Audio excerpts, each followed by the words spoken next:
Mhm. Well, welcome everyone. This is Bridgit Danner, and I'm happy to have some new friends with me today from In Our Own Voices, which is an organization out of Albany, New York.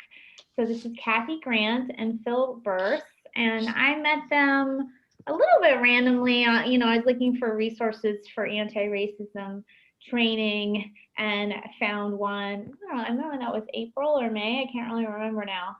But I've attended a few and it was my favorite one. And I asked Phil if he could come on and for people in our community who are interested in learning more, get some exposure. So I'm happy to have them here. I wondered if you two could just introduce yourselves and a little bit more about your organization. Certainly. As mentioned, my name is Phil, and thank you for the kudos No about the problem. previous presentation. No pressure for us this time. Um, so, Philip Burse, I'm the Chief Operating Officer for In Our Own Voices. I've been with the organization for 13 years in various capacities. I've been the Chief Operating Officer for about 8 months now. And prior to that was our Director of Operations. And prior to that, Director of LGBT Victim Services. We are actually, I'll get into that later. That's me, Kathy. We'll go with Yes. Good afternoon, everyone. My name is Kathy Grant. I use she, her, hers pronouns. I am the director of the anti-violence program for In Our Own Voices. I've been with the agency now since 2012. I started off as crime victims assistance coordinator, and kind of like Phil, have had a wonderful journey throughout with the agency. So thank you so much, Bridget, for inviting us to be able to share this space with you guys this afternoon. Yeah, I'm really excited, and yeah, I'm just impressed with your organization, and I never would have found out about it otherwise. But Phil was telling me you guys doing kind of like mini grants for people having hardship during COVID, and just a lot of cool stuff you're doing that's just really hands-on. So a little bit about the format for everyone. I wanted to spend like the first roughly an hour just kind of talking about concepts of like what is racism and what is anti-racism, and like how are some ways that we're unaware of or how we're promoting racism. So that's sort of part one. And then part two is a part I'm not, will be new information to me too, more about healthcare, which I thought was appropriate for us. And I just mentioned COVID briefly. Sometimes our audience gets tired hearing about COVID, as we all do, but it's still going on, and it's really disproportionately affected women and people of color in lots of different ways. So I just think that's one more thing that we can be aware of. So that may come up in the second half of our training here, and we can take a little break in the middle to kind of catch our breath. Any other comments you guys have about how you want people to, or when, or you want people to share, or how, or anything like that? Yeah, there are going to be some opportunities for and expectations for participation. So we may ask questions. I'll ask people to either unmute their phones or utilize the chat box.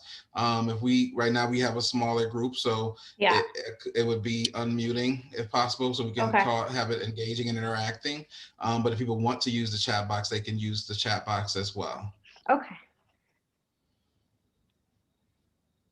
Great. Well, I'm just gonna kind of step out and mute myself and let you two take over. And I'm really just going to try to be a participant and just kind of facilitate any tech as needed. So thanks, guys. Take it away. Awesome. Thank you. Thank you. All right. So, So Kathy, sorry. I was going to say, let's get started. So as mentioned, we're from In Our Own Voices, located in Albany, New York, and we are an intersectional organization and a culturally specific organization. And when we look at that, what does that mean? A culturally specific organization means, kind of for us, by us, in a sense. When our communities would access, mainstream traditional services, we were being faced with racism, we were being faced with homophobia, etc. Even as members, and we're an LGBT organization, so even as members of the LGBT community, when we were accessing services within LGBT spaces that are supposed to be safe spaces, we were encountering racism, classism, and other experiences. So we were founded to address social and health disparities that were disproportionately impacting lesbian, gay, bisexual, transgender people of color communities, and to provide that safe space. I think when people talk about LGBT communities or they talk about racial groups, they think about a homogenous group, the same struggles, the same opinions, issues, hopes and dreams, etc. And that's not the reality. There's a lot of diversity that exists within communities of color, as well as within LGBT communities. So it's important to recognize those differences and address some of the disparities that are existing. So we were founded in 1998. So we've been around for about 22 years or so to address those disparities. And we do that in three very specific ways. So the first way is through our direct service. So we provide advocacy, counseling, access and referrals to legal services, intensive mental health services. We have emergency assistance programs through a food pantry. And as Bridget mentioned earlier, through a COVID-19 LGBT fund, we were able to secure some funding to address some of the emergency needs that were happening to LGBT communities and communities of color that were impacted by COVID, because as we'll talk about later, it hits our communities a little bit differently. So we were able to provide some assistance that way. We have support groups as part of our direct service. We have events to increase access and reduce isolation for our communities, et cetera. So that's our direct service prong. Our second prong is training and technical assistance, because we help our communities navigate through a variety of systems, whether that's the criminal justice system, the health and human service system, the legal system, medical systems, et cetera. So we want to make sure that those systems are aware and equipped to work with our communities, because they're facing bias, they're facing rejection, they're turned away from services, not given access to all necessary services, et cetera. So we provide training and technical assistance and educational presentations to bring awareness to the issues impacting our communities. And then the third way that we serve our communities is through what we call systems level advocacy. So we do individual advocacy with our community. We do community level advocacy with organizations and systems, but then we go up into the system. So we meet with,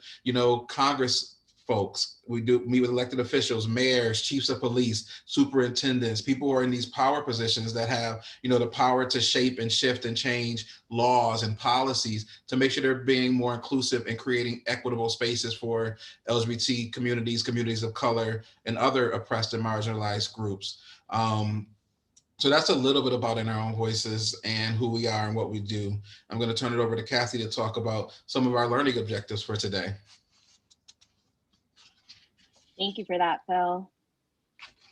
All right, so our learning objectives for today is going to be and we want to start off by saying an hour, even 2 hours is definitely not enough time to really dig into the topic of racism and really unpack it. But the purpose of today's training and webinar and conversation is to be able to provide a foundation so that you can continue to do that work and give you some tools so that you can build on it. So the first one is to provide a context to better understand racism and how it impacts how we navigate the world and engage with others. In addition, we'll also be engaging participants on solutions to create safer, affirming, and inclusive spaces for marginalized individuals and communities. I like to speak in, I like to give the example of we're planting seeds and we're anticipating and hoping that you will continue to water those seeds and nurture them because learning is an ongoing thing. It's not, oh, I sat through this training and now I'm aware and I get it. Kathy and I have been doing this work for, over a decade, and we learn something new with every training that we do, which each passing day, turning on social media, talking to our clients and the individuals that we serve, we're constantly learning. So we expect that everyone else will be constantly learning and that people know this is an ongoing process. This is just one step in a series of steps for awareness. Thanks, Phil. You're welcome. So we like to start off by making sure we're all on the same page, having a collective understanding of language, terminology, understanding the power of what we say. So the areas that we usually talk about in this section is looking at when we talk about disparities, inequities, et cetera, it's not to guilt or shame one particular group or anybody. It's to recognize that we all play a part in it. Sometimes it's consciously, sometimes it's subconsciously.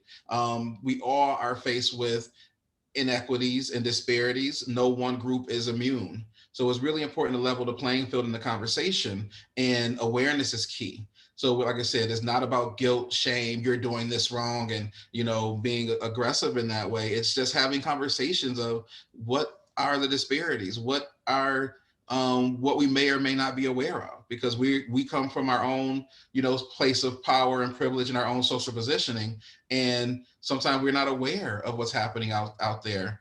So this is kind of this opportunity for us to have conversations and to be able to be real, honest, vulnerable, and talk about the things we don't know, the things that we don't understand, and just kind of have real conversation.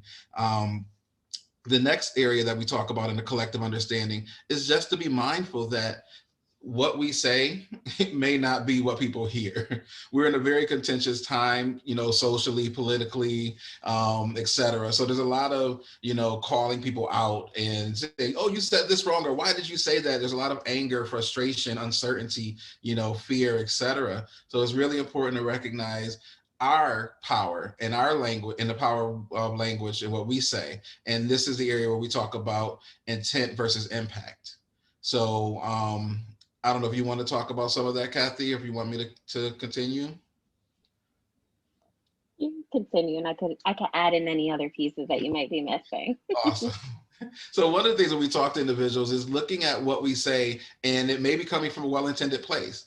It's not coming from a place of malice or ill will, but it may have a negative impact on individuals, especially when we're talking about issues of race, gender, inequities, et cetera. So for example, we hear people say all the time in our line of work, and our clients hear people say as well, I don't see color, I don't see race, I treat everybody the same, or we're one race, we're the human race. I don't, and it's coming from a well-intended place, but the impact that may have on individuals who may be people of color, who may be LGBT, who may be part of a marginalized group is, what are you talking about? That's coming from a place of privilege, because I, as a Black gay male, I don't have the luxury to say, I don't see race or I don't see sexual orientation. When I walk out my door, when I turn the news on, when I'm engaging with folks, when I see a new political candidate who may be anti-LGBT, that's not, I can't turn that off. So the impact of someone saying that to me may not be what they intended. So what we usually say is, or our clients have reported, that means you don't see me. You don't see the additional challenges and barriers I may have to face when navigating through society. You may not see some of the other the issues that are impacting us disproportionately. So you can't, I won't say you can't because I don't like speaking in absolutes, but you could be more harmful than good. Than doing good. So it's really important to recognize that. And how do you shift language? Just because no one wants to be invisible, and I want people to see my race because it's beautiful. I want people to see the diversity that exists within the human race, and not to say we're one race, because we're not. We're not a homogenous group. We all have different experiences and journeys, and it's important to really elevate those and celebrate the differences, but also to bring attention to the challenges that exist. So just to be mindful of intent versus the possible impact of what we're saying. And what I will add on, Phil, is the piece. So in my line of work within the agency, I do provide one-on-one counseling services. And one of the things I let folks know too is to think about that, even though our intention may not have come from a negative place, to honor the fact that the impact of that for that person was very real and is real, and to be able to honor that. That's how you start to have those conversations, and that's how you start to know what you didn't know, as Phil had mentioned earlier. Bridget, you wrote, so someone said, I want to hear more about better things to say. And people don't want to be defensive. Oh, I'm 44. My 13-year-old daughter wants to be he and is offensive no matter what I say. And then Bridget wrote, I am learning so I can be sensitive to the perspective of others.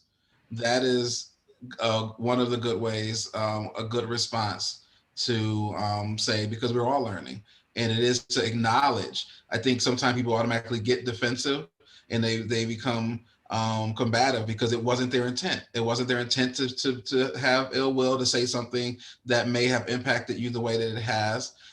So being mindful of that is really important. The challenge for you. Try talking about racism with your friends, family, or coworkers, and get ready to watch people squirm.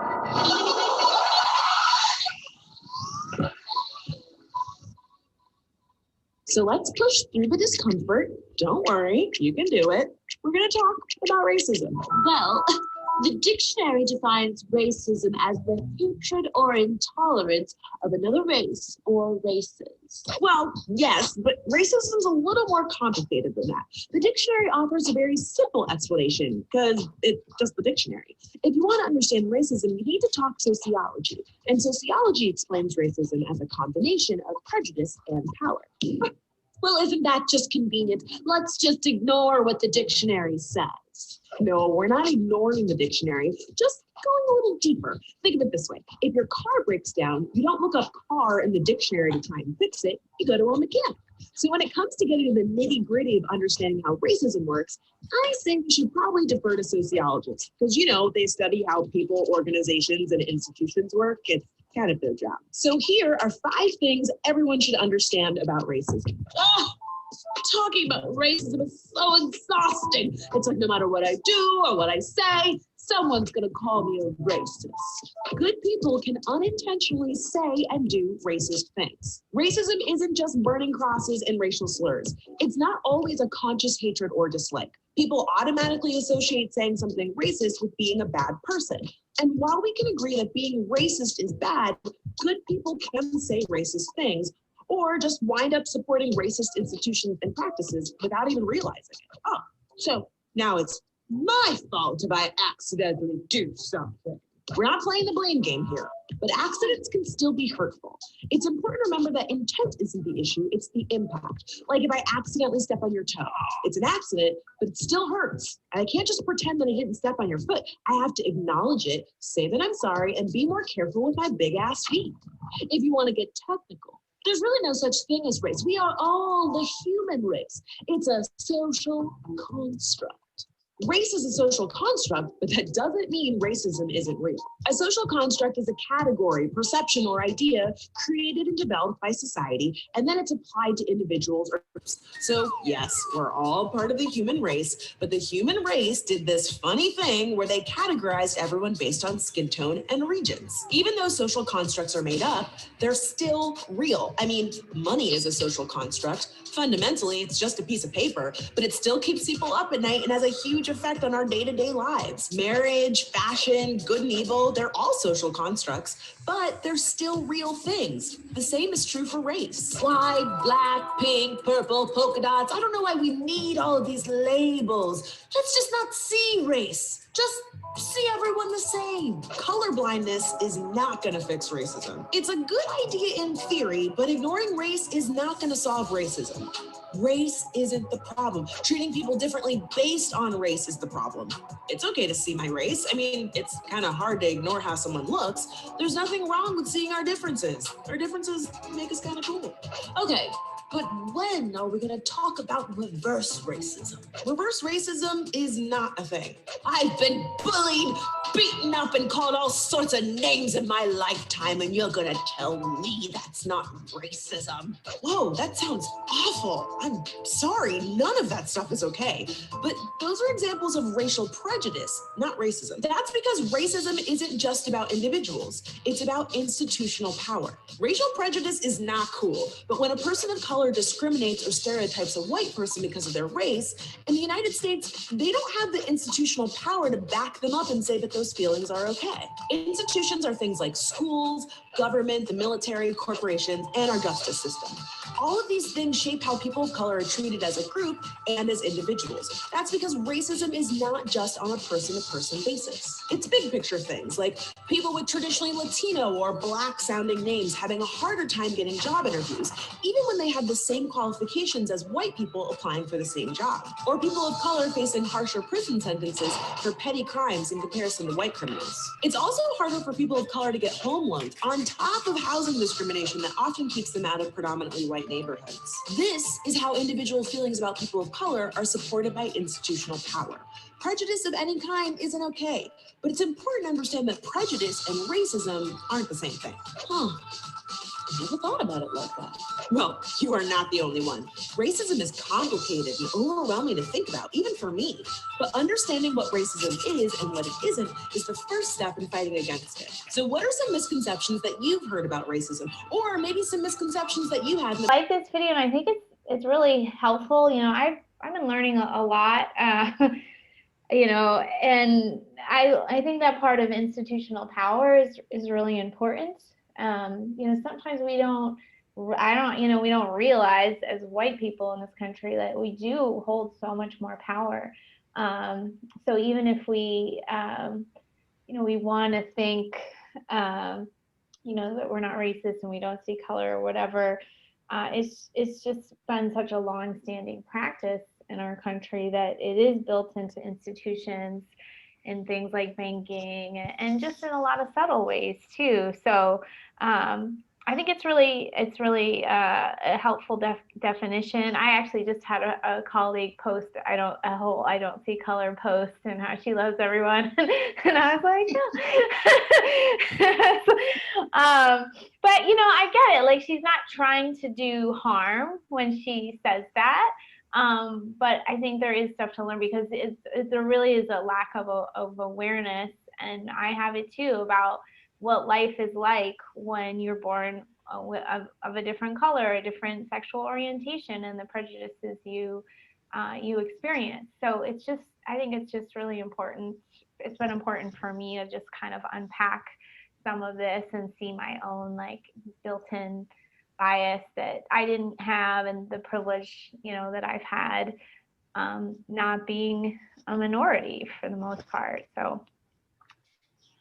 And I think, you know, you brought up a good point. It's in these subtle ways that we don't even recognize. And privilege comes in so many different ways. An example that I can give it, you know, being able-bodied. You know, 2 years ago, unfortunately, I tore my ACL, and I had to navigate the world differently than what I had before, and recognizing how inaccessible the world is.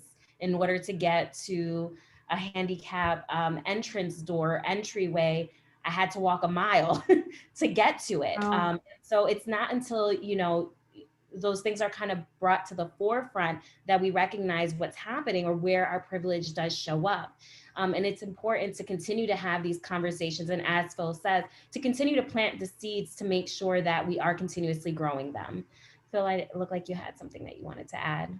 Oh no, yes, but I was waiting. But yeah, I appreciate the fact, the examples that Bridget gave and that you just gave as well. And I appreciate the video stating that it doesn't mean the absence of troubles and stress. You know, I think when you talk about racism or you talk about challenges, sometimes the reason why it becomes offensive is because you do have, you know, white folks or heterosexual folks who goes through the same things everybody else does. You know, bullying, financial hardship, other challenges. So when you talk about privilege, they're like, what do you mean privilege? I had to fight for everything I had. I had to work hard for everything. And that is true. That is not always based on your race. You know, so you may not have benefited from, you know, class privilege, or you may not have benefited from, you know, other types of privilege, but you still benefit from white privilege. You know, we all have privileges. And that's the part of finding a common understanding and having that common language, is that all of us have a power and privilege based on because we all hold multiple identities. So me as a male, I have more privilege and ease of access and safety than a lot of my female counterparts. But as a Black and a gay male, there's some levels of safety that are not there for me that may be there for a heterosexual white male. You know, so there are nuances to privilege. But you need to understand that everyone does it. So there's no need to get defensive because we all have it.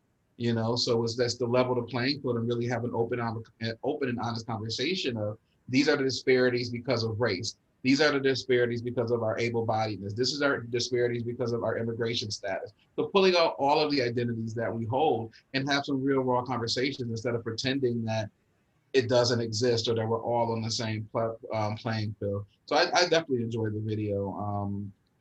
And like she said, it's not about the blame game. It's just being honest about these disparities because they're real.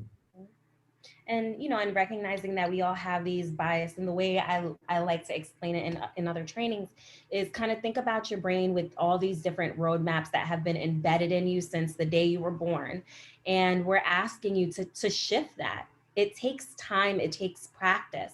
And sometimes we don't even realize that the roads are even there. An example for that I can give, again, speaking in my own experience, when I was in the process of getting married, I was thinking, oh, who's gonna walk who down the aisle? Who walks down the aisle first? Is it my wife or is it me? Because traditionally, it's supposed to be, the woman goes after, the guy standing at the altar. And so we don't even recognize how some of these biases are really, really embedded in us. And paradigms are imprinted for sure, absolutely. Yeah, that's a great point. It's like, it's just this made up thing that someone even walks somebody down the aisle, right? Yeah. But we can make it into like such a big thing when it's all just like a made up thing. It's really interesting. Well, since it's a small group, I'm going to take advantage of you too. So, like I said, I've had some of these conversations with colleagues of mine who are very dear to me and very intelligent. The I don't see color one was more of a post, but now I'm kind of thinking, if I heard a friend say that, I'd say, okay, yeah, I get that. Like, that's great, but it's also perhaps not acknowledging the experience of a minority to say that you don't see their experience. Would that be like a decent thing to say to open that, give Yeah, definitely. Okay. Definitely. I think it is. I think it's, and this is also part of what we discuss when we have conversations about promising practices is calling out versus calling in. So right now, we see a lot in our culture, this call out culture, this cancel culture, where somebody says something that maybe people were offended by, or it rubs someone the wrong way. And automatically it's like, cancel them. Everything they said and did, is null and void. Like, cancel their show, fire them from their job. That doesn't always allow for teachable moments and transformation, That's a great so point. It's really important to know how to call people in. And you could say, hey, I know you. I know this came from a well-intended place. I know you have a great heart and that you care for people. I just want to give you a different perspective because I went to a training and they were talking about the intent versus impact. Like, you could just put it on us. Right. I went to a training that some people of color that were and LGBT folks were giving, and they said that when people say that, the impact that has on many communities of color is that they're invisible, and they want you to see their race. They want you to see, their contributions to society as well as their barriers and challenges because they're still facing, social and health disparities. So it's really important to recognize that, so what are some different ways that we can say that, I know you gave an example earlier that was great. We always say, we treat everybody with the dignity and respect that they deserve. That's not saying I don't see you, that it's invisible, so I'm treating everybody with the dignity and respect that they deserve. But I like your point about recognizing that different groups have different challenges.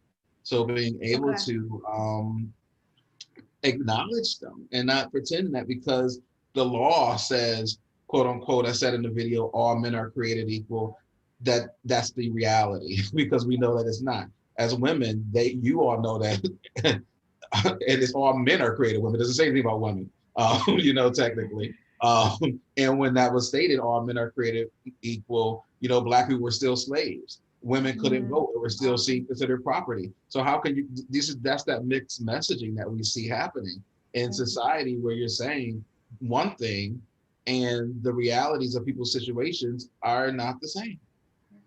That's a good point. Yeah. Okay. So one more is the kind of, I don't know what they call it in the video, but that it's not reverse racism or whatever. Like, I've had a couple friends say too, well, like, I was a single mom, I had it hard. Like, it sort of turns into like, why should we give extra to someone else? Like, we're all, you just got to work hard in this life. And that's a tough one for me too, because I want to acknowledge, like, you did work hard. You did, you did, but it's also like, again, like not acknowledging the unique struggle of certain groups. And I think one thing you said about even just statistically, we know this is true. Like we see this in outcomes, like what's the term, like birth outcomes and that kind of a thing. Like so yeah, that one I am like kind of get stumped. I'm like, I don't know what to say to not not offend them, but like just get them to see a different perspective. It's actually interesting you bring that up, Bridget. Actually, if probably 2 weeks ago, because my wife, she's in a different field than I am, and she texts me. She's like, "What's that thing that you say about reverse racism? Why can't people? Why can't white folks experience?" And so one of the and so it's funny that you bring that because it does come up a lot, right? This idea of that racism can happen to anyone, but at the end of the day, white presenting folks still hold power. They are the ones that are going to believe if the police officers are called. And there's actually a really good article. So one of the things that I will do throughout this training is that I love resources. I think it's a great way of learning things. There is an article by Tim Wise where he talks about being poor and being white and really having to work through the concept of what privilege meant to him and really being able to sit in that uncomfortable fact that you do have white privilege. It's not a bad thing. It doesn't make you a bad person. It's what you do with it is how that shifts, right? And so he talks about his experience in learning about privilege and really understanding he has privileges in some areas and in other areas he may not, just like Phil mentioned earlier. And what I tell folks is another way to think about it is as a woman, I can walk in the middle of the night and not be seen as a threat. But if I'm a man and if I'm Phil, for example purposes, he's going to be seen as a threat, as someone who is going to cause harm. And as a woman, I'm seen as someone who's more vulnerable to be put at harm. So again, it's just kind of thinking about it that way, that we hold them in these different spaces. It's not just, oh, you hold privilege in this area, you hold privilege everywhere else. It varies. Okay. And we'll talk a little bit more about some of the additional disparities that people of color face that impact how they're able to advance in this world, in our society. So yes, people, and it's just like, because you see it sometimes with immigrants, people who come from other countries, and more like Kathy said, white presenting immigrants.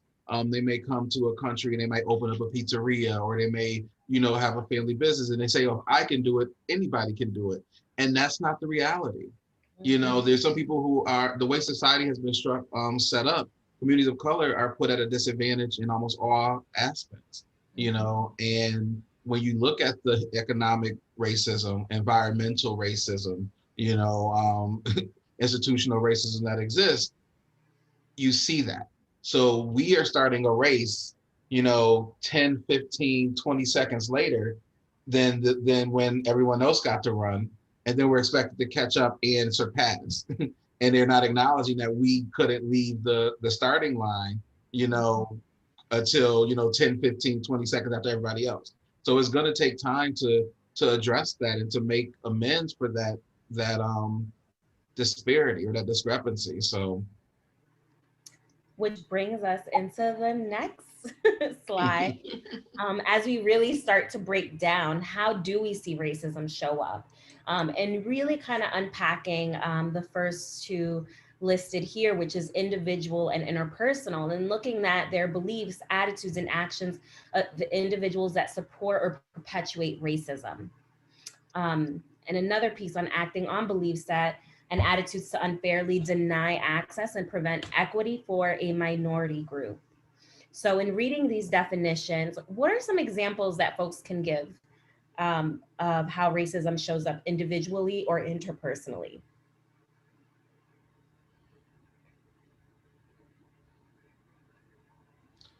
So if you want to monitor the chat box, because people may, but you can also feel free to unmute your lines if you would like to.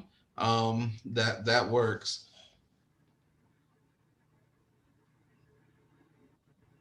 Muslim women with hijab. Mm-hmm. often thought to be oppressed. Yes, Yep. definitely. And undereducated. Yes, definitely. Deserving of abuse. Yeah, or needing to be rescued. Yes. I hear that a lot. Mm-hmm. Hmm. Well, you were reading my mind on that one.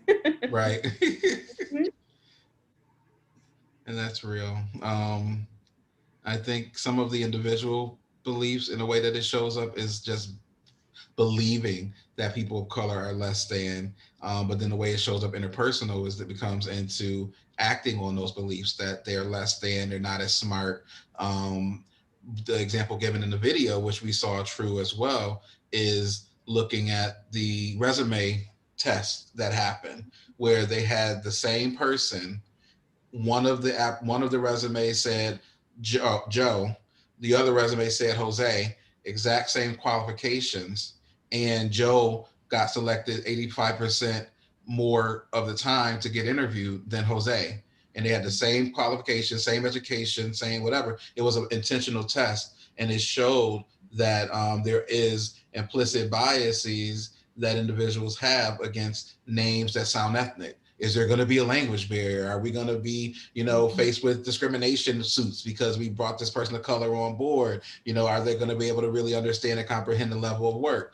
So individuals with ethnic sounding names are definitely not given the same access or given the same credence of their worth, as other folks. So that is a way that racism shows up interpersonally, but that's also institutionally. That's a business that person is representing, or a government institution, or some type of institution. So it's layered and it crosses over. Mhm. And someone put in the chat box, there is a university studying that. We did a special exhibit at the Underground Railroad Center in Cincinnati a few years ago. Maybe the test is online now. Thank you for that. And we Nice. definitely see the studies play, we see all these different studies coming out and just kind of putting scientific value to what we already knew was happening. Is that changing over time? I would like to say at one point it was changing. Right now, we're in a very tough climate right now, in how folks are treating each other, how folks are seeing communities of color. And we see that even play out when, which moves us into, I'm just gonna go to the next one. Which is even how we talk about when we talk about the news as well.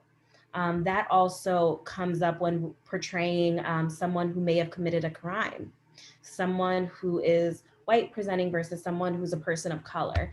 And we continue to see this happen. Right. And when you look at people talk about the Black Lives Matter movement, and the origins of the Black Lives Matter movement was not as overarching as it has become, where we're talking about all the areas of Black lives that matter. It was specifically founded to address the disparities in the criminal justice system that were impacting Black and brown folks disproportionately. So more higher levels comparatively of Black and brown men and women being killed by police for infractions or suspicions of infractions. Most of it were unfounded, with no real consequences. Also showing that when people of color were sentenced or accused of crimes, they were given 5 to 15% longer sentences than the white individual who was convicted or accused of or suspected of the same crime. And these numbers have not changed over the years. So it's really important to recognize how institutions have been reinforcing, racism, and usually seeing men, primarily men, but also women of color, as threats, as more likely prone to violence. So they need the harsher punishment, the harsher sentences, etc. And I'll give this example as well. And this is around the LGBT community, because we talk about this from an intersectional perspective. I don't think I said this at the Hudson presentation that you're in, but even with sentencing of LGBT folks. There was a young gay male who committed a murder or was convicted of murder in the 90s. And when the jury was determining, is he going to get the death penalty? Are we going to give him the death penalty, or are we going to give him life in prison? Because that was their options without parole. So it came out that in the jury room, they said, oh, well, he's a gay man. So if we give him life in prison, he's just going to enjoy it. So let's give him the death penalty. And they actually convicted him of the death penalty for that.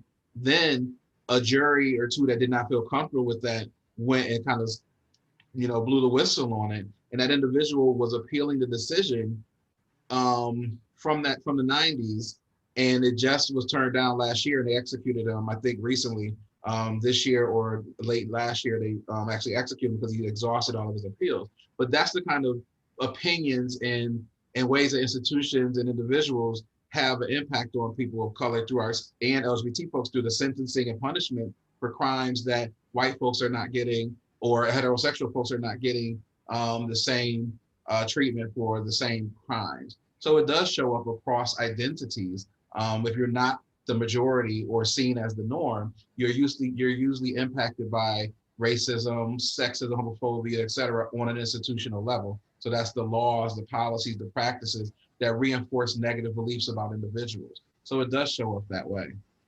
And it's not just at the criminal justice. We see this start even in schools and educational systems. We have the school to prison pipeline that we end up seeing.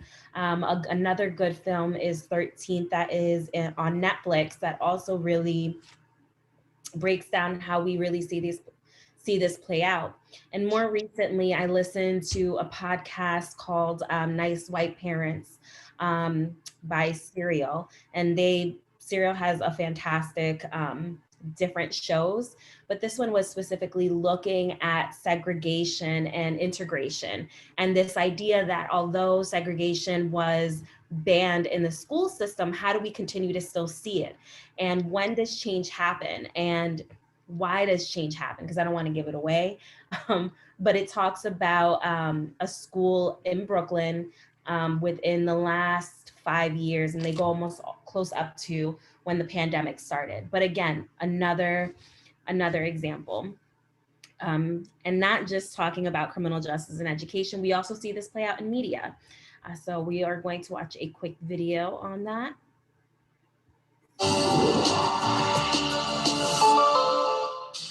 Hey, I'm Monica Richards for Mob. It's 2015, and in this day and age, you'd think that skin color controversies would be pretty non-existent. But personal care mega brand Dove can't seem to stay away from this controversy. Back in 2012, Dove's self-tanner called Summer Glow Nourishing Lotion was yanked off store shelves and discontinued because it was labeled for normal to dark skin tones. As you can guess, that sparked quite the public outcry because whose skin tone isn't normal? We're all normal. How can a label like that make it past any point in production, especially at a company who is all about women's self-esteem? Dove stated, quote, "There was a mix-up with the batches and we labeled the wrong product. Many of our lotions focus on moisture as the key benefit, and in some cases we label them normal to dry skin. This product should have been marked as fair to medium skin or medium to dark skin." After updating all the Summer Glow bottles accordingly back then, this week, a couple normal to dark skin bottles have been spotted at retailers like Lloyd's Pharmacy and Gordon's. And consumers have been voicing their outrage. All this comes as a major shock because, one, we thought the situation was taken care of 3 years ago. And two, Dove's whole campaign is about, quote, celebrating beauty of all ages, ethnicities, shapes, and sizes.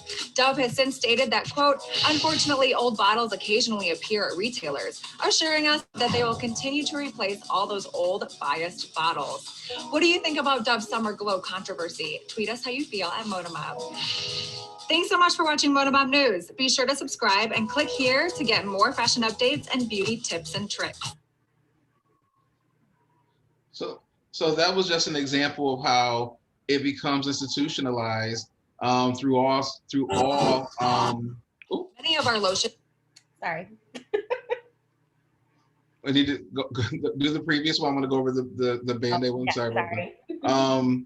So it just shows you how it shows up in unintentional ways, and it's also subtle. It's subtle. So when you looked at nude nude stockings, where people wear stockings, or flesh colored band-aids. Whose flesh was it? When you look at nude or flesh colored band-aids, it was, paler or white presenting skin.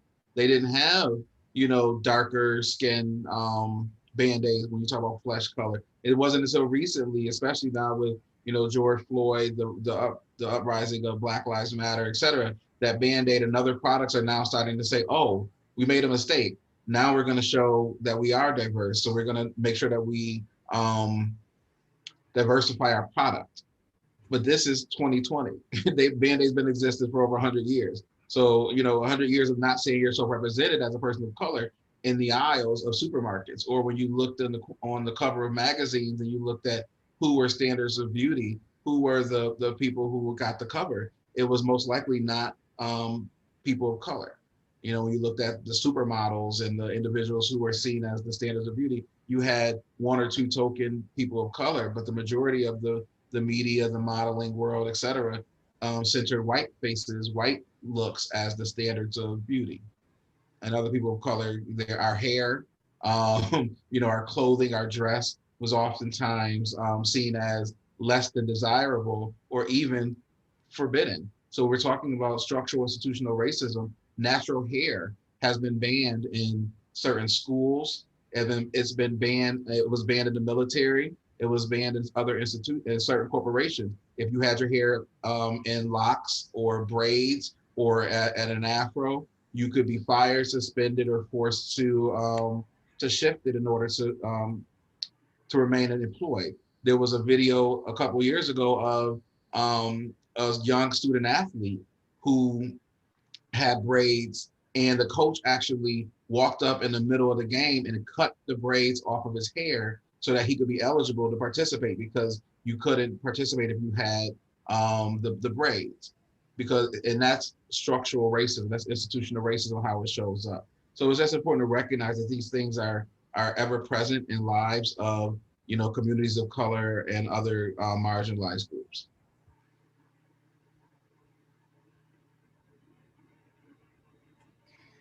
And really looking at, so what are the impacts of this? And we've been talking a little bit about it as we have gone through the presentation today, in terms of how does it impact someone physically, mentally, right, and financially. Looking at, and we'll talk a little bit more about this during our training in the next hour around how do we see this show up in our communities, and then also how can we start to really address them. So Bridgit, really quickly, we're at 4:00 now. Do you anticipate any other people joining at the 4:00 hour, or was it, you think it was just seamless throughout? Because we can modify the other training if there's going to be the same folks. Like, we can continue going if it's going to be the same folks, but if new people are joining, they're going to be joining. You would recap. I don't think so. We sort of, we said there'll be 2 parts, but we didn't exactly say, like, I don't know. I don't anticipate people necessarily tuning in right now, but if they do, I think they can just figure it out. So I don't want you to have to. Yeah, I don't think we need to do a whole recap. And yeah, we'll put out this. This is our first time, so we'll put out the recording and stuff. So yeah, I think you can keep going, or if you guys want, if we all want to just take a little quick break, I can edit that out of the video later.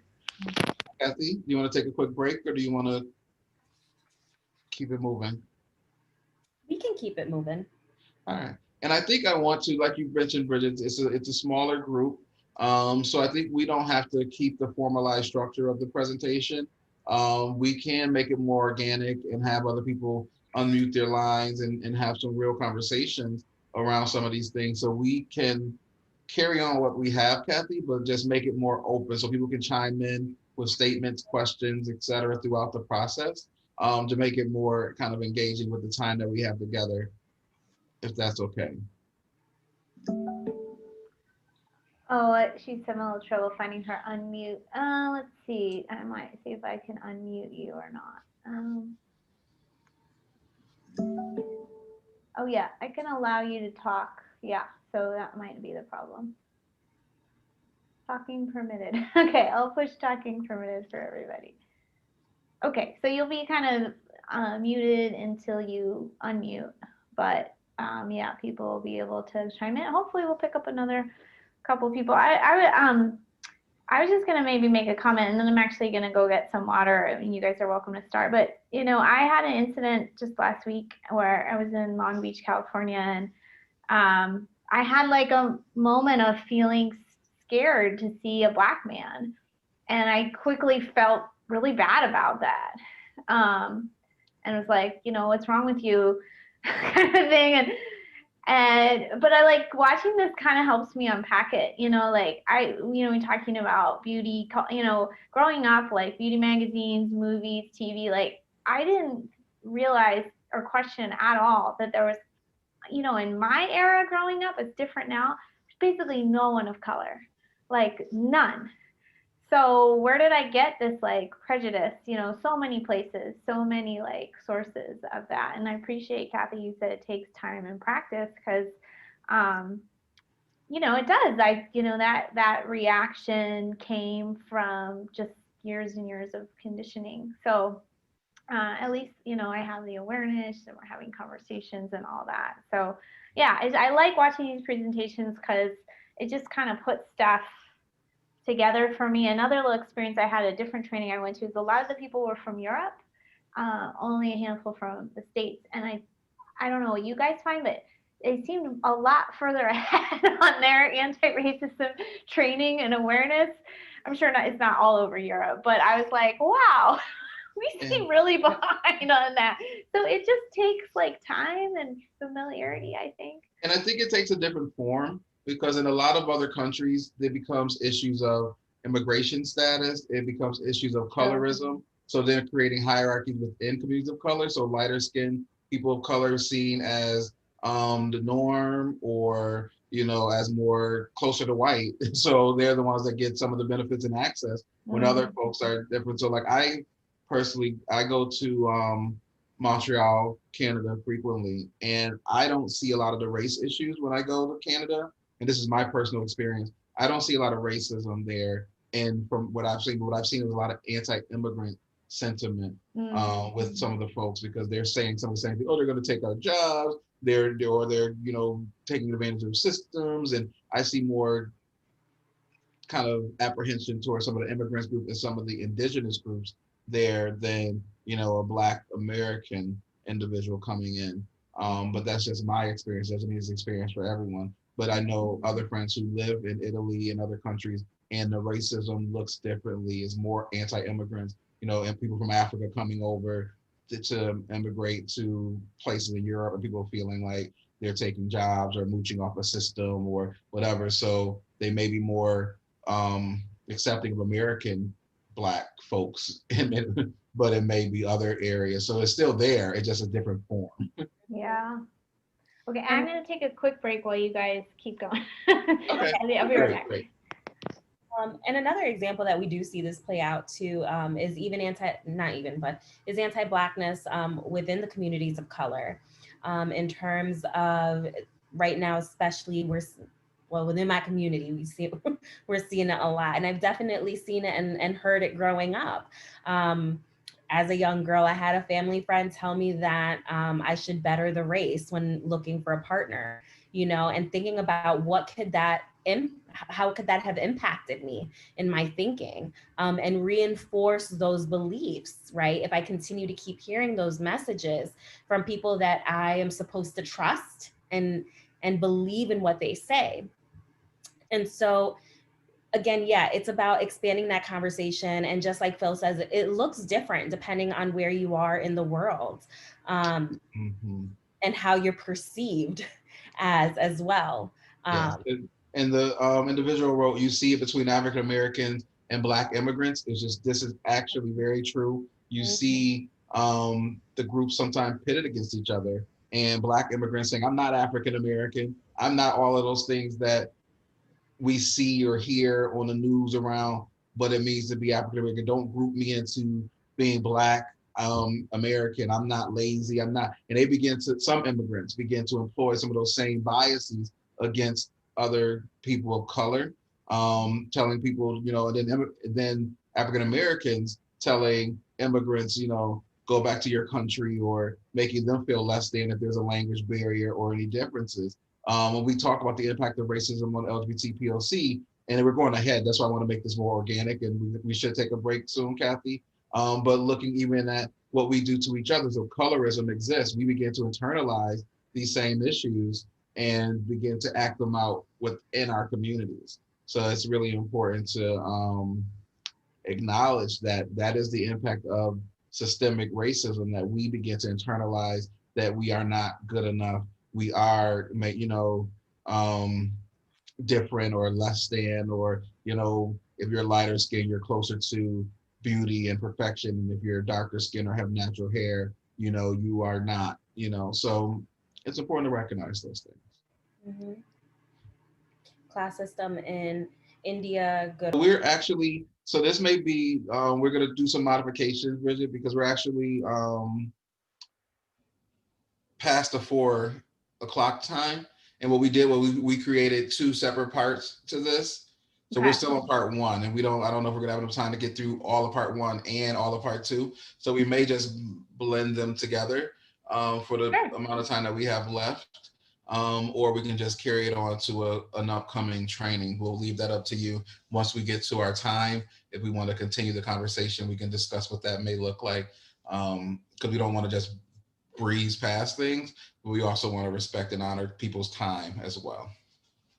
Okay, yeah, maybe if you had a reintroduction, we can take that out and then just get into the health part and see how far we get. Okay.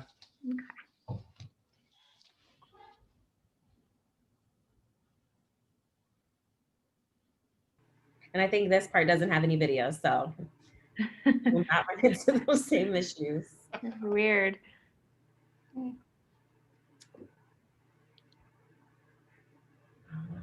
see. Slideshow. Play from current slide. All right.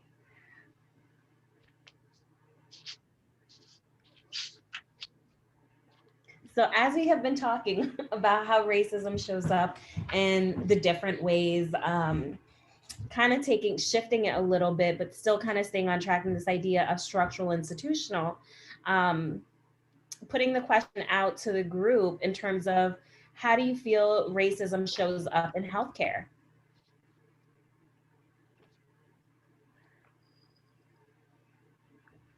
And I will pull up my chat feature so I can make sure I think I'm unmuted. Well, in my industry, we've been looking at this a lot lately, as Black Lives Matter kind of come to the forefront this year. And, the kind of specialized work I do is all, cash, there's no insurance. And it's just generally white women, a little bit white men that I serve, not in totally.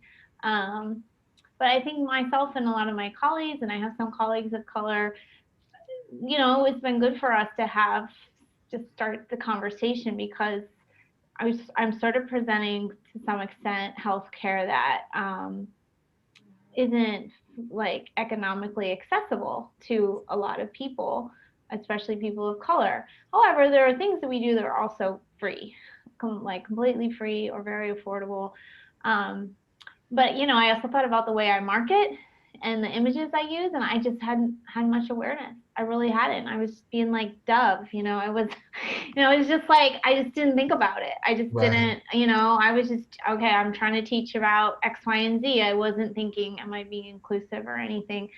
So we still have a lot of work to do, which is why we're trying to, I'm doing all this for me too, but all this relearning, because I just, I hadn't thought about that. I hadn't thought about how to make people feel more included. And I think we're going to put a little more emphasis on what is free and affordable.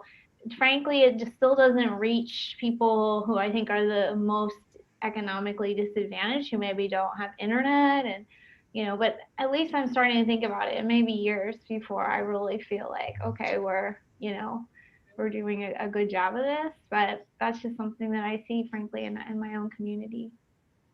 And I would definitely recommend in the Nice White Parents podcast episode, I believe it's between 4 or 5, the last 2 episodes, where they talk about creating these different systems. So it talks about the school really working towards integration and looking at, well, who's making the decisions and deciding what integration means. And so one of the examples that they brought up was they had an open forum for parents to come. And a lot of the white parents were talking about, yeah, we want to diversify the schools, we want to do this, blah, blah, blah, blah. And a woman of color had went to it to talk about, like, that's not what I mean. I don't need to diversify the class. I need smaller classrooms. I need, what the needs are looks very different. And sometimes make the assumptions about, oh, we think this is going to be amazing programming for this particular community, without ever consulting them, without ever having a conversation, and not realizing that sometimes that can cause more harm or more disenfranchisement. There we go. Yeah, that's a great question for me to consider too. It's like, yeah, I might be just projecting what I think is best. Oh. And we have to worry about that as an organization because we're primarily grant funded. We survey the community, we get feedback from clients and from people who access our services, and even from people who don't access our services, who are LGBT, people of color, etc. And we write to that. We write, this is the need as identified by the community. We don't sit back and say, this is what we need to do, and we just write for it and then no one comes. Or we're like, what happened? This sounds like a great idea, So it is important to recognize that it should be community involved. When we're making decisions about equity and inclusion and addressing healthcare disparities, find out from the individuals what they see as the disparities. What do they see as the challenges? And I think that one of the things we kind of shifted in our time frame is in the earlier slides that we kind of cut out a little bit.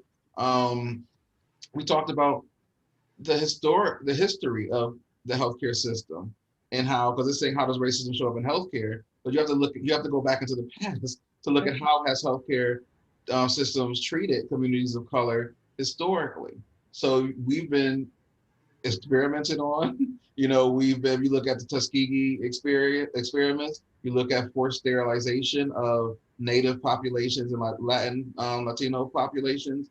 You look at institutionalization of communities of color and LGBT communities. So like I said, we're looking at intersectional lenses, conversion therapies, medications, over medication or under medication for our communities based on believability, identity, etc. Those things traditionally have created a mistrust of healthcare systems and providers. So that history is not too far removed from the experiences of many people of color, similar to our interactions with criminal justice systems and other systems. Like this is not, and even societal institutions. So I was just saying this at the other training. I'm not even 40, and when my parents were born, Black people couldn't vote in America. We're not so far removed from the history of oppression because it's still there. And those experiences, carry on generation after generation. We snipped out the conversation around historical trauma and how these practices have traditionally those historical practices have a common and current effect on us. And I like the fact that the person who responded says DSM diagnosis. So LGBT folks have been consistently pathologized by the mental health system and structure, as well as as well as communities of color have been pathologized within systems, and their reactions to the oppressive systems have been, criminalized. It's like I'm reacting to physical, mental, political, and social oppression. It's showing up like this because of how society has placed us as a permanent underclass. So these are my reactions to the systems that you created for us. So it's really important to go into history and not just look at how people are showing up now, because they're carrying the weight of all of that, centuries, decades of pain, hurt that were faced by their ancestors. And even actually, I'll pause on that one because we're going to get to that in the other slide. But it's just really important when we talk about how does racism show up in healthcare to also talk about why and what's the history of racism in healthcare before we can talk about current day. Absolutely. And yeah, I definitely agree. Sorry. Let me just go. And sorry, I don't know why I just blanked a little bit. But another example of how we see this is even in health diagnosis. There is a TED Talk podcast that talks about how there was a young African-American girl who was having a lot of breathing issues, and they kept minimizing what was wrong with her. And finally, she went to go get an X-ray of her lungs. And for some reason, the person who was examining it was just looking at that, didn't get any other information about the young girl, and actually found out that she had polycystic fibrosis and had cysts in her lungs. And that was what was causing it. And the reason why she wasn't diagnosed with that before was because of these antiquated beliefs of what diagnosis fit better for African Americans versus individuals who don't identify as that. So again, we see that happen. Infant maternal mortality rates among Black women is significantly higher, absolutely. And we continue to see that now. And there was a video we were gonna show, but it talks about, regardless of the class, demographics, education level, we're still seeing these high mortality rates take place, or even not being believed of the symptoms that folks are experiencing. We saw that with Kim Ford, who, she was like an entrepreneur, famous entrepreneur, I guess you could say, was sick and ended up dying from having walking pneumonia. But her doctors misdiagnosed her, saying that she had the flu, and not realizing how that, in taking those symptoms seriously, could have saved her life. In addition, among Black women is significantly higher withholding of treatment, like with pain meds for fear of addiction or selling meds on the street. Absolutely. I've seen that in one of my clients that I used to work with, who had significant health issues, and was experienced such intense pain, but they refused to give her any pain medications because they thought, and they made an assumption that she had a substance use issue. And I'm going to I know we've been talking and bouncing around about a lot of different things. So just to kind of put things into like a linear form a little bit. So some of the ways that racism shows up in healthcare is believability. So oftentimes when people of color report feeling symptoms or having pain, they're not believed fully. So they're not given medication, or they're not given access to the supplemental tests and other resources that may help them receive a diagnosis or treatment will help them optimize their healthcare. So believability is one. The misassumption or assumption by medical providers that people of color have higher pain thresholds. So they're, like I said, not giving them the medication that they will be giving a white person. The higher death rates around Black women and childbirth and maternal morbidity is one. And that's also looking at, so if all of the factors are the same, if the education, the income, all of the age, all of those things are the same, and Black women are still dying at higher rates, why is that? Is that a systemic issue? Because all the other factors are the same. So the other factor is they're both in the healthcare system. So is that contributing to that?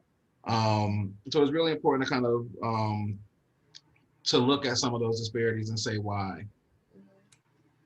And then somebody put the pain med thing is sad, especially because they are subjective scale, and we nurses are taught that pain is what the patient says it is, right? And I think some people are taught correctly, but our own biases, because it all comes down to implicit bias, interpersonal bias, and the way we've been conditioned.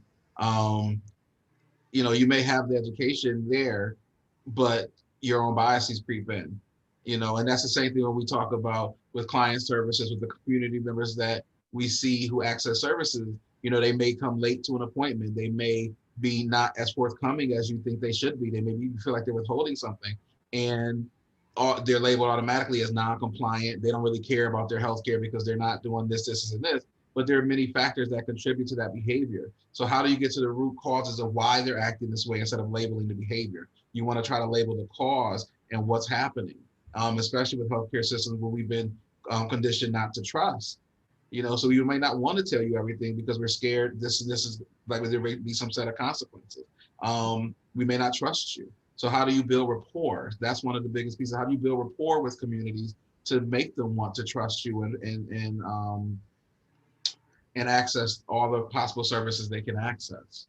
Can I share one more that I just saw on TV mentioned I thought was interesting, and somebody might have a comment on this. There are more people in the medical field that are of color or immigrants, right, that are doctors and nurses now, and I think there can be like, that can be an interesting like juxtaposition, right, because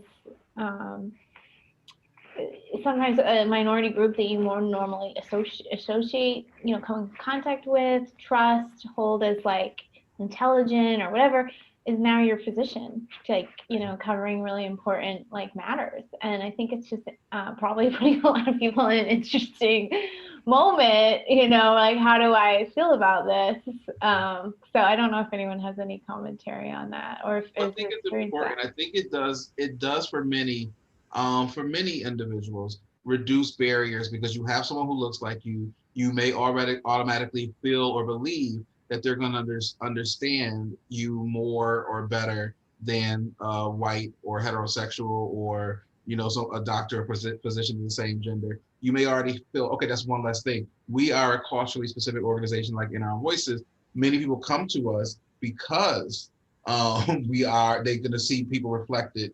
They'll see themselves reflected, at least in identity, at least at surface level, because we all have our own separate journeys. But then you also have people who may not access our service because of that, because of the small community. Everybody knows each other. The culture is, a certain way. So that might be one thing to think about. It will reduce some barriers for some and add a level of safety or security for some, but it also may create more anxiety or barriers, especially if you're in a small area where it is, you might see that person at your religious institution, or you may see them around, and it's an immigrant community that everybody is kind of close to each other. So even though there's doctor-patient confidentiality and privilege, they may be scared that this person is going to, tell their business in the community. So there may be some factors that contribute to them not wanting to. But then on the flip side, also keep in mind that sometimes that these communities, these doctors and these immigrants of color are being trained in a system that is inherently racist or has been. So they may begin to employ some of those same beliefs around patients of color and begin to act the same way as if as a white physician with that implicit bias. And I give a parallel when you look at the Black Lives Matter movement and you look at it was to address, unarmed Black men being targeted by police and murdered by police. Not all of those officers were white officers who killed those Black and brown men and women. There were officers of color. There were Black officers, there were Asian officers, there were Latino, Hispanic officers that also contributed because they're a part of a system. So there's individual change and accountability, but there's also systemic. So there's the criminal justice system has been inherently racist in our country.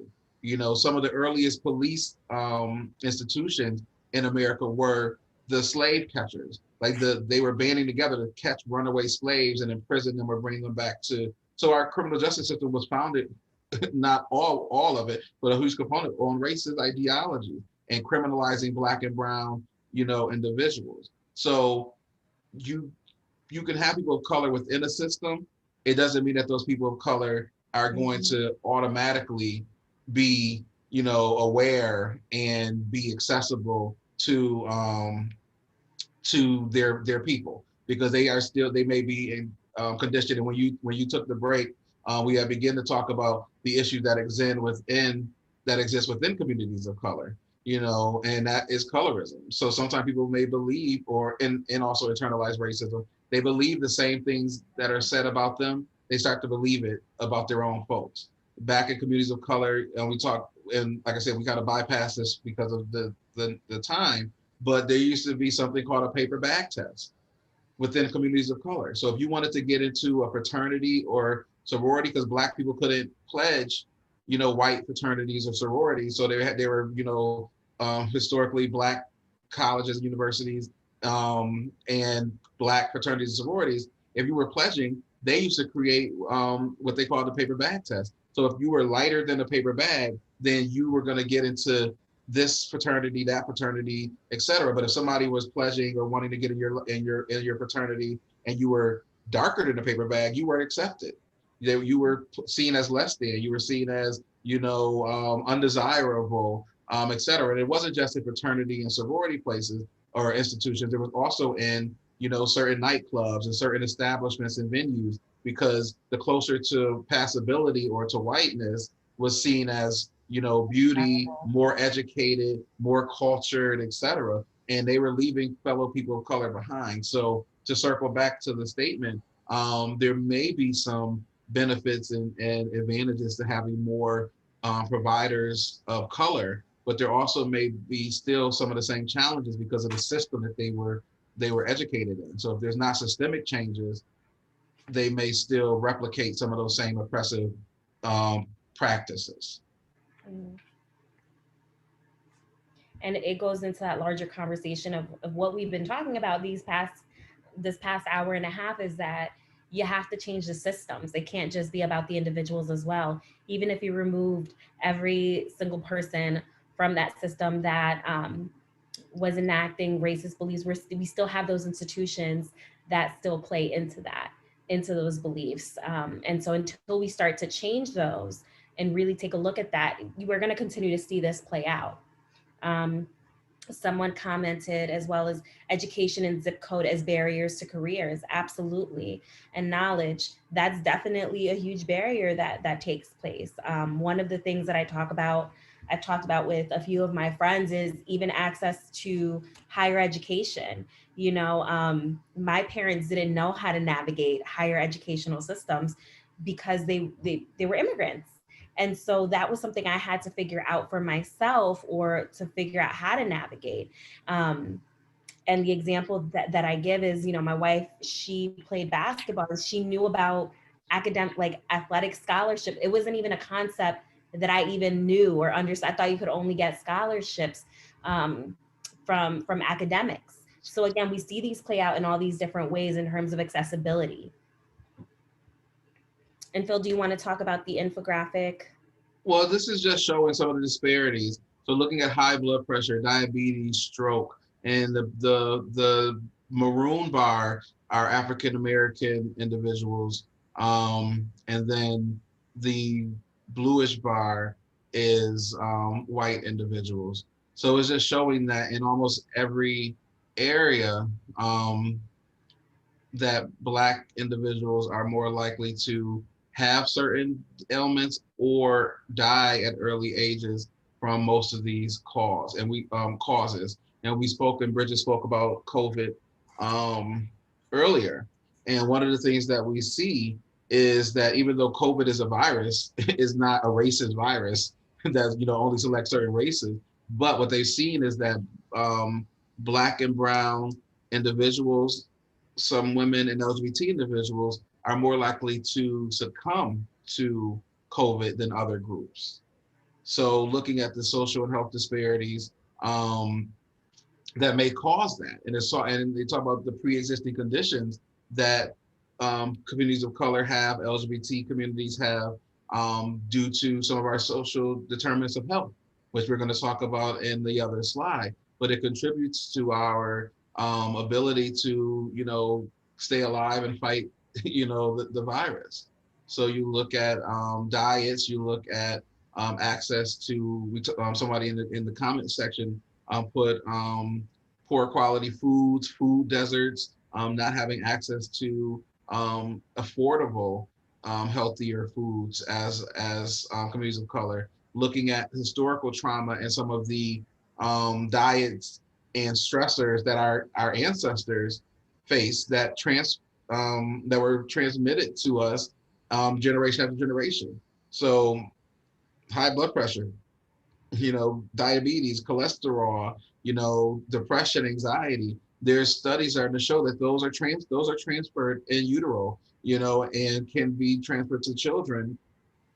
So when you look at our society, a lot of our pre-existing conditions are because of how we eat and what we have access to now, but some of it we've inherited from oppressive, societies, coping mechanisms. So smoking, alcohol use, drug use, etc., as coping mechanisms to deal with the anxiety, depression, stress that we face because of dealing with racism, inequities, feeling less than or disempowered and disenfranchised, etc. So that's kind of that. And then Kathy, you want to talk about the social determinants of health since we have that slide up? Yeah. And so which brings us into, well, where does all of these things come from? And so what ended up happening was, what ended up being created was the social determinants of health, which takes a look at what are the social issues that take place that impact someone's access to care. And so in looking at the image on the top left, you see food. And one of the things that we see is that hunger, access to grocery stores, affordability of food, access to quality, healthy food. And even being able to take a look at that and the cost of food. Community and social context, social integration, social support systems, racism and discrimination, which we have been talking about this afternoon, the community engagement. Who are we engaging when we're having these conversations about health, about how to take care of yourself? Looking at the healthcare systems, health insurance, provider availability, looking at if there is a provider who is going to understand the unique needs that I may encounter when I'm trying to access services. Linguistic and cultural competency. So again, being able to have someone who speaks the same language or understand your cultural background and its impact in how you approach your health or how you take care of yourself. And also quality of care. Moving into the economic stability, employment, income, all of that plays a part. For many people, if they'll tell you, if I don't have a full-time job, I can't have insurance, or my insurance costs way too much and I have to pay for the rent. So my rent is going to get paid before I go to the doctors or pay for my insurance. So it becomes about which need is going to be met first. Looking at expenses, debt, medical bills, support, even the cost of medication. My mother, she had diabetes for a really long time and still has it. And one of the things is when she was without insurance for a short time because of her income, those medications cost between $600 to $1,000. So if you have a choice between paying $600 to $1,000 versus paying your rent, paying your other bills, which one are you going to choose? Other things to take into account: neighborhood and physical environment. Do folks have stable housing, transportation to get to appointments, as Phil mentioned earlier? Really sitting down with clients or with patients to say, hey, what's going on? Not why didn't you, right? Instead of coming from a punitive place, looking at what is their safety, what neighborhoods do they live in that can promote healthy behaviors, or healthy physical behaviors, I should say. And education, literacy, early childhood education, high school graduation, higher education, and vocational training. All of these things, when they're paired together, even if you piecemeal them, all have impact. All have impact in how you access healthcare and how you are able to take care of your body and nourish your body. So, and I want to see what are people's thoughts around the social determinants of health as it exists? Are there things that you would add to this? I mean, it's kind of been standardized as the common factors that will dictate someone's likelihood to have success in their health. Um, but are there thoughts around these areas, things that you feel like are more, challenging or to address than others, et cetera? What are your thoughts just about the slide in itself? I think it's really interesting. And again, like in the world I kind of live in, it's almost like we're talking about health at a pretty high level. But even still, I see, people kind of have their blinders up to some things affecting their health around like stressful relationships or stressful work situations. But like you really, I'm trying to really open up my own mind that there's so many other determinants of health, like, if you're stressed about getting the bills paid or how to get to work, or, there's so many things, like just, our bodies are programmed to have survival first, right? And if our basic needs aren't met, and a lot of those these days are economic, because if you know you don't have health care, you don't have, a phone or whatever it is, like it affects your ability to survive well. And so you can't even get to the next thing. In my community, a lot of people talk about food quality, and it is a big deal, but you almost can't even get there if you don't have money to buy groceries or whatever it is. So I think this is a good reminder that not all of us like have the privilege to just pick and choose food. Some people are just getting whatever food they can get their hands on. You can get your budget 10 for 10 Whoppers at Burger King, and a head of lettuce at the co-op is $10. So I'm gonna get a head of lettuce for $10. I'm gonna get 10 burgers for my kids. What am I gonna get? Right. Yeah, there can be some judgment, I think, around that probably, like, as I think about it, probably doesn't feel good to people who, can barely afford food. Right. Absolutely. Even availability for food pantries. For example, we are able to offer in more of the store, canned goods and preserved food, but we also help folks get connected to places where they can get fresh produce. But again, it's about availability. It's about education and access to knowing that those resources are there. Yes, Phil. I was going to circle back. I think one of the questions that we could have asked, and I could ask now, what does healthcare mean? What does providers mean? Because is it just a doctor or a physician? What are other ways that individuals can get healthy? What are other practices? Is it all Western medicine? What are some other areas around health that we can discuss? And are there barriers in those areas? And what does that look like? So for some, even looking at some of the ways that health has been taught, like acupuncture and other things. Oh, that's white people stuff. That's not for people of color. Like, we don't do those things because it never really was afforded as an option to us. It just seemed foreign.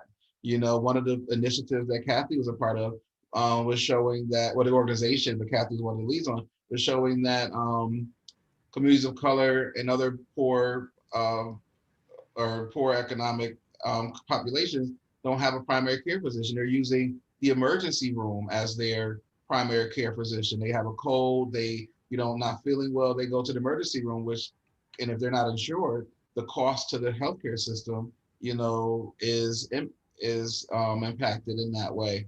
Or the individual getting a bill that they can't possibly afford to address it. So there's a lot of different areas around that, but I just wanted to circle back around the what does healthcare mean? Is there a holistic approach that can be taken?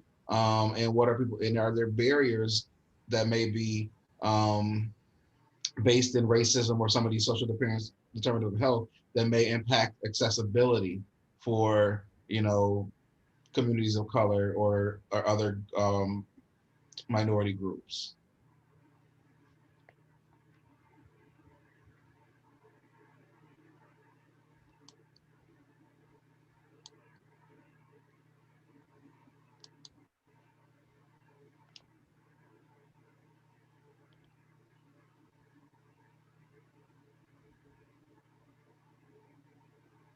And I will add, even in some of the examples you just gave, Phil, you know, even will insurance cover it, right?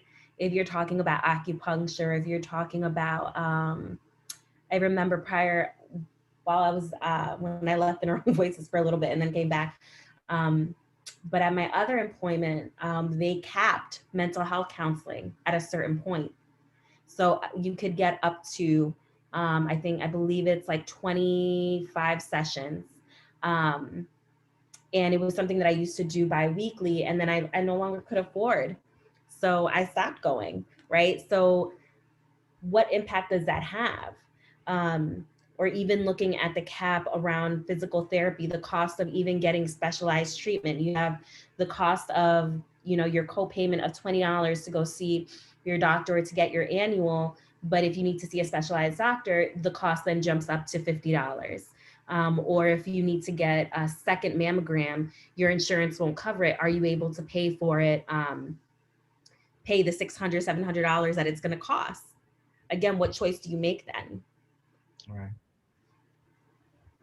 Yeah, speaking of acupuncture, that was at my original training. I did that for many years, and there is actually a movement within it for community acupuncture, you know, where it's sliding scale or $20 or whatever. And it was interesting to kind of experience that movement, and I did some of that too, because it's like a whole different paradigm, which is it's pretty cool actually, because acupuncture doesn't have to be super fancy and private and with a bunch of bells and whistles.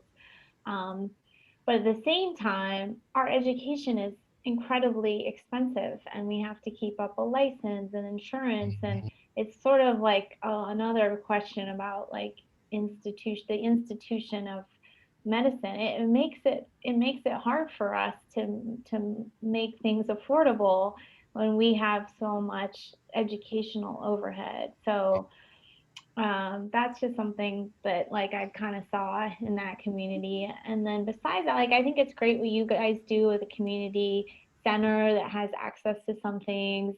I think it just brings up a way bigger question about what's the best healthcare system, you know, for all of us. And like it's just fraught with so many questions and problems. Like there's so many, you know, layers to it. Yeah. And I used to take insurance, and I was glad I did, but frankly I didn't see many people of color because those jobs were mainly you know, jobs middle class white people were having, that they came to see me with insurance for acupuncture. And ultimately for me, like I wanted to be able to do things in medicine that I really couldn't keep doing within the insurance system. Like you can't really have progressive medicine within that system.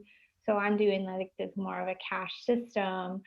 But yeah, I kind of realized like, but where is the access to that for other groups? And maybe I'm not volunteering because I don't have a lot of good answers for this.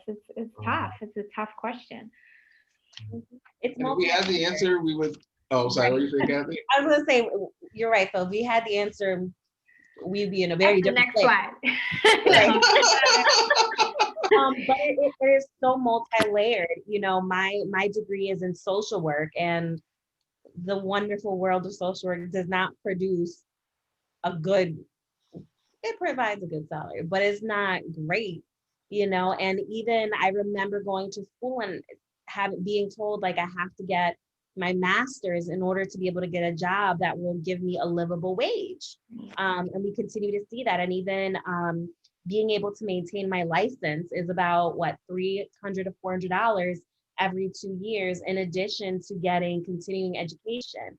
So it's like it becomes this domino system, right? Of like, I would love to provide, you know, I mean, I could provide free counseling because of my job, because that's part of our services. But if you're in private practice, it becomes, you have overhead costs that you also have to take into consideration. And so it becomes so much of a larger conversation, that it's not just, oh, let's lower the prices of this and everything will be gravy, because it's so much more complicated than that. And one of the participants says, that's it. So many things in society are institutionalized and it ties our hands, which is accurate. So that's why we keep on reiterating the fact that we need to challenge systems and bring out the inequities and how the systems are contributing to, sometimes the individuals in the system don't understand. So it's about education and awareness.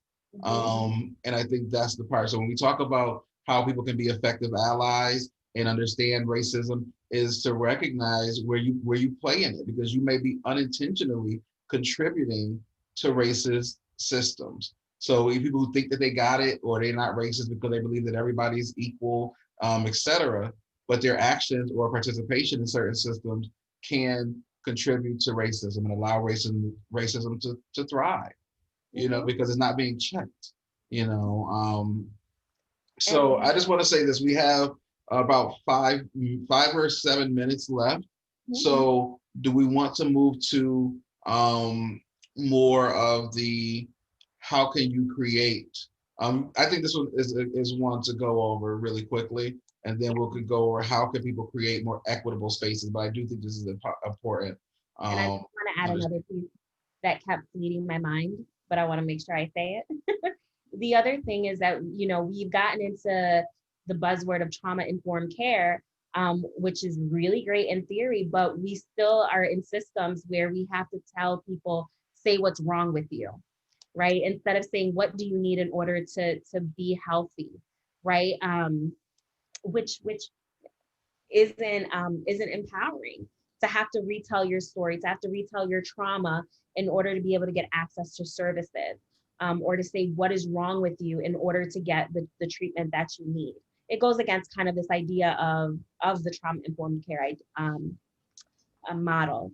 And so I love this image because it really, really just reinforces what we've been talking about of, you have this quote unquote non-compliant patient, but when you really start to ask what's happening, when you start to really engage that person to say, hey, what is going on? You've missed 2 or 3 appointments.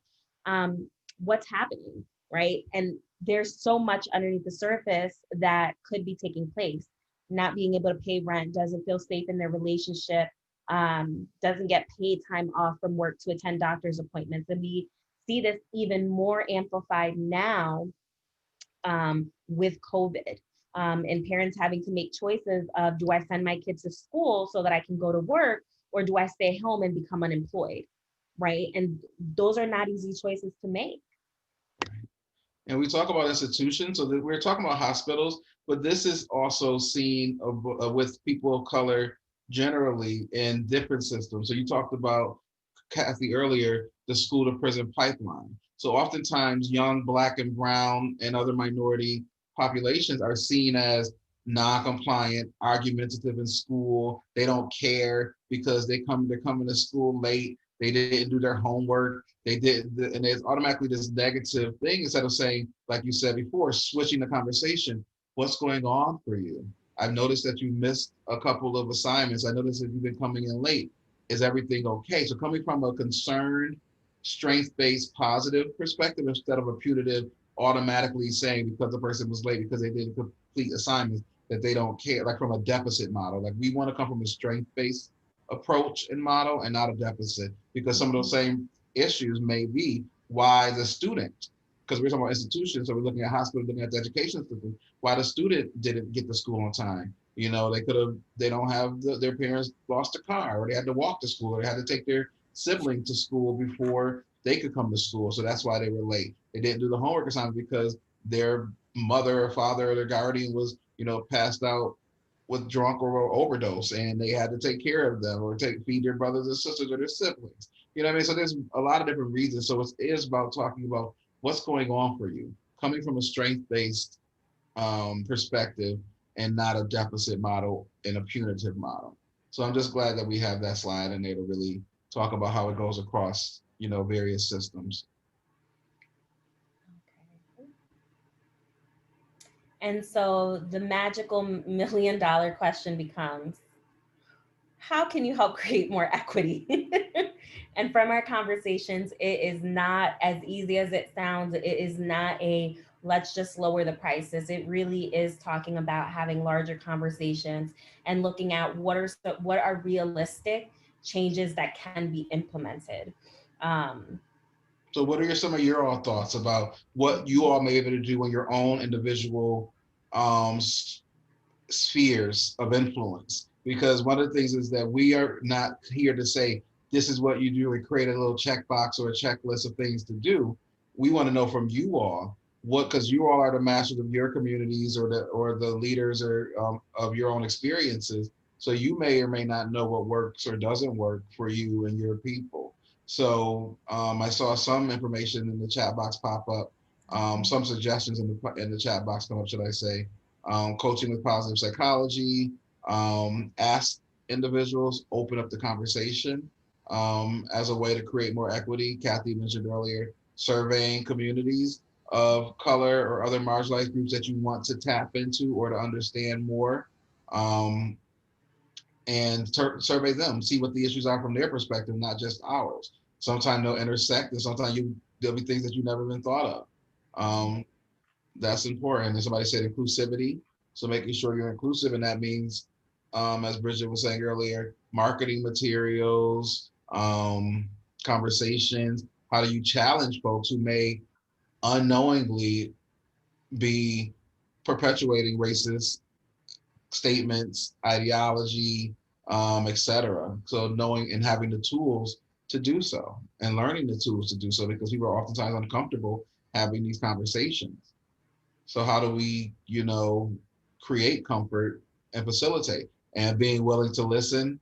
The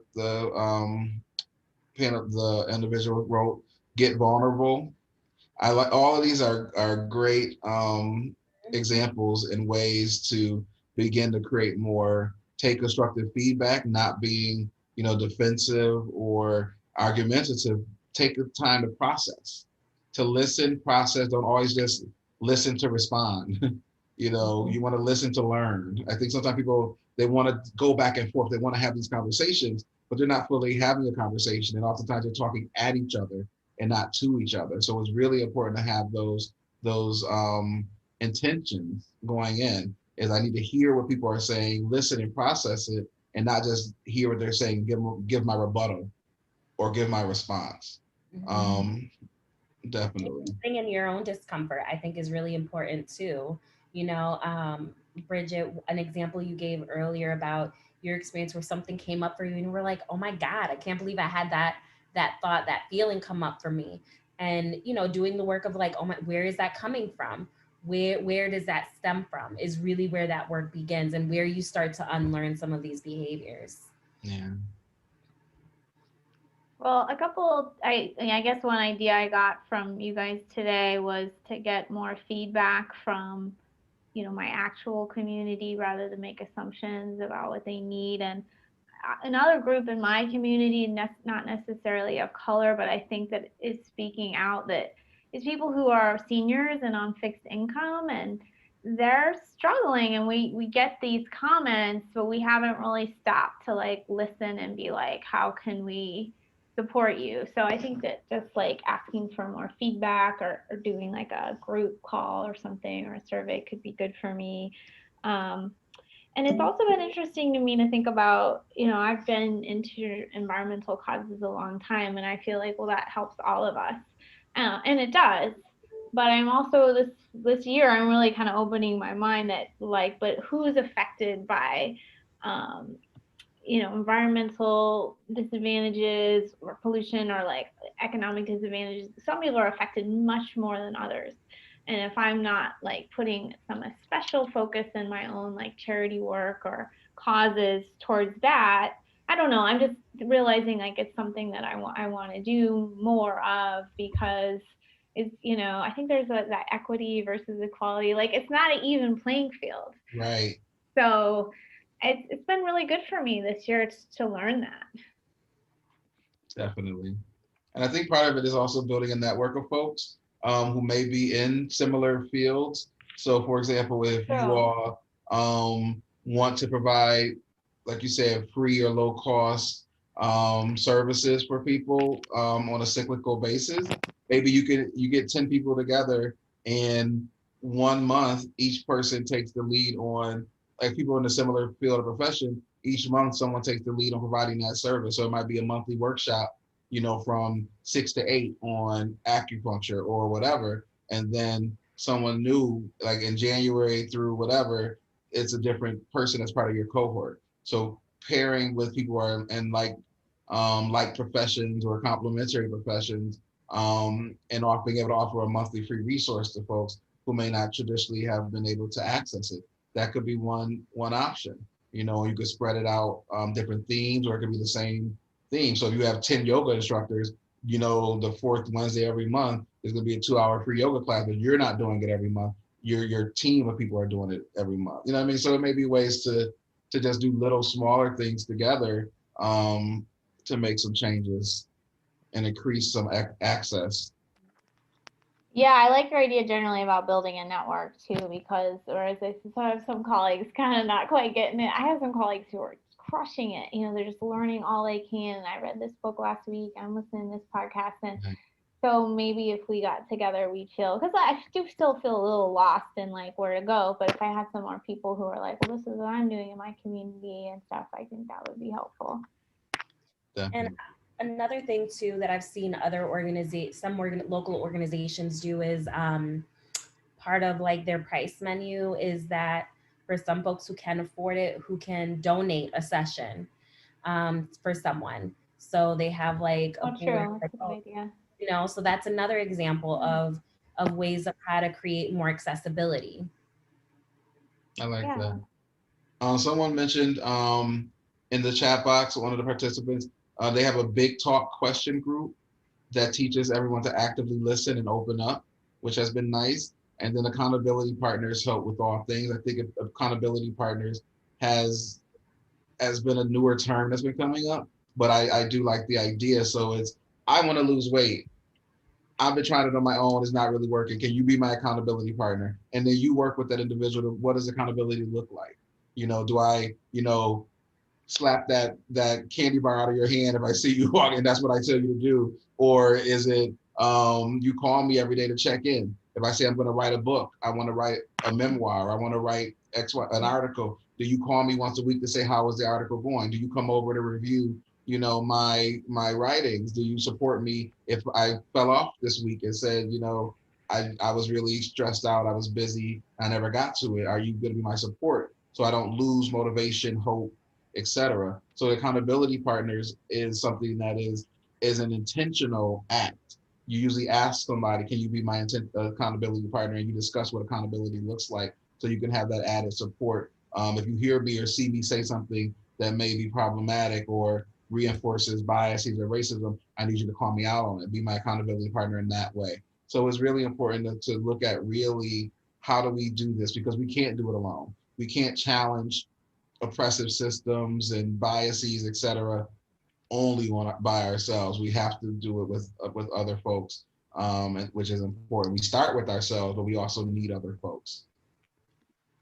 And on that note, are there any final questions? I know that we are at time or a little bit over time, but is there any final words from anybody or any last minute questions or anything?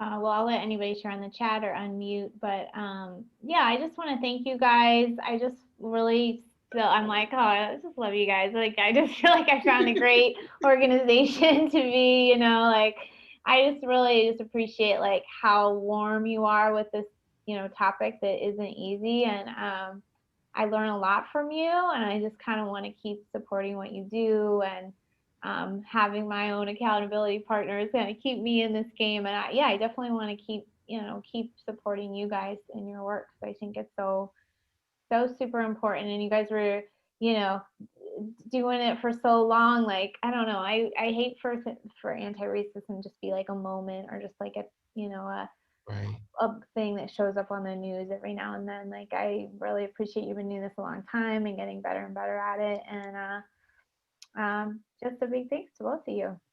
Awesome. Thank you so much. Definitely appreciate it. Thanks, everybody. I know it's late there, so let you guys get going. Bye. Have a good one.